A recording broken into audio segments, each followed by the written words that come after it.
शव यात्रा। अमरपुर नाम के एक गांव में विमल हलवाई अपने 2 छोटे बच्चों और बीवी के साथ रहता है। विमल की पत्नी ज्योति भूत प्रेत जादू टोने में बहुत माना करती थी। इसका बिल्कुल विपरीत विमल इन चीजों को दकियानुसी माना करता था। रोज की तरह विमल अपने मिठाई की दुकान जाने के लिए निकलने की हड़बड़ी में होता है। मैं निकलता हूँ ज्योति, देरी हो जाएगी, दुकान भी खोलनी है मुझे। अजी ध्यान से, आज अमावस्या है। रास्ते में कोई कपड़ा या कुछ भी गिरा हो तो उसे लांग मत दीजिएगा, बगल से चली जाइएगा। अरे ऐसे तो तुम मुझे पागल ही कर दोगी क्या? हाँ, मैं नीचे देख कर चलूं कि सामने से कोई गाड़ी घोड़ा आकर मेरे ऊपर से चला जाए? दोनों हालत में तो मेरी ही मौत है। अरे क्यों सुबह सुबह इतनी अपसुगनी बातें कह रहे हो जी? मेरे गांव में तो ऐसा आंखों के सामने होता हुआ देखा है मैंने, इसीलिए कहती हूँ। वरना मुझे क्या, पड़ोसी को तो नहीं कहना चाहती मैं, पति है आप मेरे इसलिए बोल रही हूँ। विमल अपनी मिठाई की दुकान चला जाता है। दुकान पर पहले से ही ग्राहकों की लंबी लाइन लगी हुई थी। ये लो, वहाँ ज्योति अमावस्या को लेकर परेशान है और आज तो हमेशा से ज्यादा ही लंबी लाइन लगी पड़ी है। अच्छी खासी बिक्री होगी आज। विमल दुकान खोलता है। एक के बाद एक ग्राहक उसकी दुकान पर मिठाई ले रहे होते हैं। तभी गांव की एक बूढ़ी औरत विमल से कहती है, जिस तेजी से बिक्री हो रही है, कहीं किसी की नजर ना लग जाए, नींबू मिर्ची टांग ले।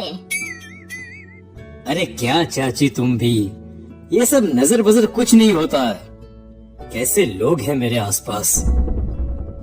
अपनी दुकान से शाम को विमल हंसते कूदते वापस घर आता है। हाँ, आज तो अच्छी खासी बिक्री हुई है। एक महीने में जितनी बिक्री होती है, एक ही दिन में आज उतने पैसे कमा लिए मैंने। ये तो बहुत अच्छा हुआ जी, आज ही घर की नजर उतारी है मैंने। बिक्री तो अच्छी होनी ही थी। अच्छा, तुम खाना लगा दो, सारा माल बिक चुका है। मुझे शहर जाना होगा, कुछ चीजों की जरूरत पड़ेगी। रात भर मिठाई बनाऊंगा, तब जाकर कल सुबह दुकान खोल पाऊंगा। खाना खाकर विमल शहर जाने के लिए निकल पड़ता है। सुनिए जी, ध्यान से जाइएगा, चौरस्ते पर किसी जादू टोने की चीज पर पैर मत रख दीजिएगा। हे भगवान, हद हो गई ज्योति, ये तो मैं जा रहा हूँ। विमल गुस्से से शहर जाने निकल पड़ता है। रात का काला घना अंधेरा, चांद की एक भी किरण ना होने के कारण अंधेरे में कुछ भी देख पाना मुश्किल था। जंगल के बीच के एक अध कच्चे रास्ते से विमल जा रहा होता है।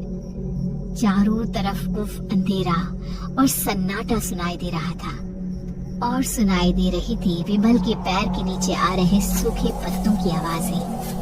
तभी अचानक दूर से उसे कुछ आवाजें सुनाई देती है। अरे, ये इतनी रात को जंगल के रास्ते कौन जा रहा है? शायद कोई टोली होगी। राम नाम सत्य है, राम नाम सत्य है, राम नाम सत्य है, राम नाम सत्य है। धीरे धीरे आवाज कुछ कुछ सुनाई पड़ती है। आवाज धीरे धीरे और नजदीक आती सी लगती है। विमल देखता है कि उसके सामने से सजी धजी सफेद कपड़े में लिपटी एक अर्थी निकल रही है, जिसके साथ 5 लोग ही थे।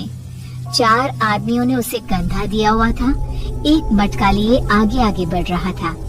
विमल के बिल्कुल सामने आकर अर्थी रुक जाती है। उसमें से एक आदमी विमल से कहता है, अरे भाई, जरा अर्थी को कंधा लगाना, मैं बहुत थक गया हूँ, बड़ी मेहरबानी होगी। हाँ भाई, कंधा तो मैं लगा दूं, पर रात को 12 बजे ये शव यात्रा, इस समय कौन अर्थी ले जाता है?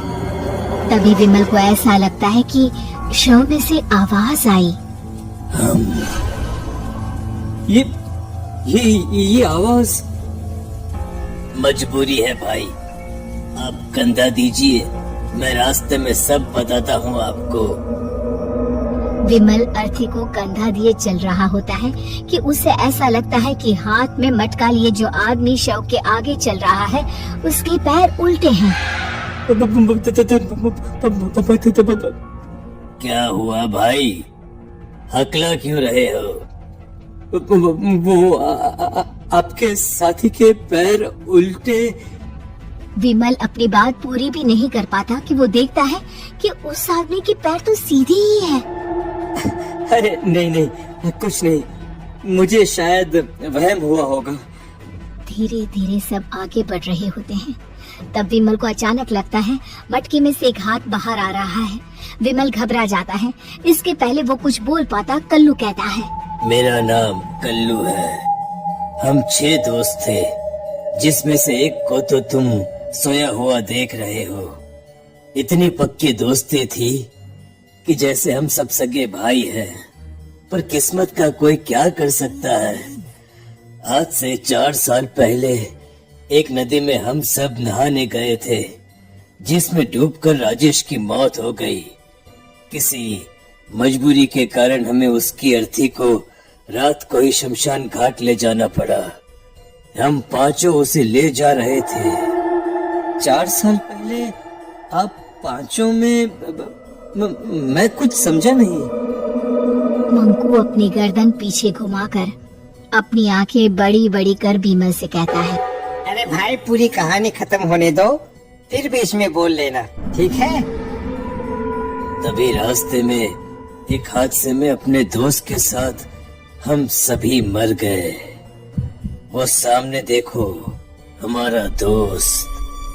विमल सामने देखता है। उसे दिखता है कि एक ऐसा आदमी जिसका शरीर कई जन्मों से पानी के अंदर रहने के कारण सफेद पड़ गया है, उसकी आंखें बाहर की ओर निकली हुई थी।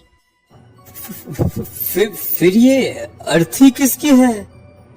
अर्थी के साथ के लोग अर्थी को नीचे रखते हुए एक साथ विमल की ओर देखते हुए कहते हैं, तुम खुद ही देख लो। विमल शव पर से सफेद कपड़ा हटाता है। शव की जगह खुद को ही देखकर विमल के होश उड़ जाते हैं।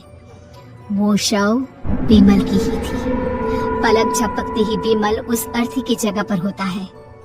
6 के 6 दोस्त उसी तरह अर्थी को उठाकर चलने लग जाते हैं। राम नाम सत्य है। राम नाम सत्य है। राम नाम सत्य है।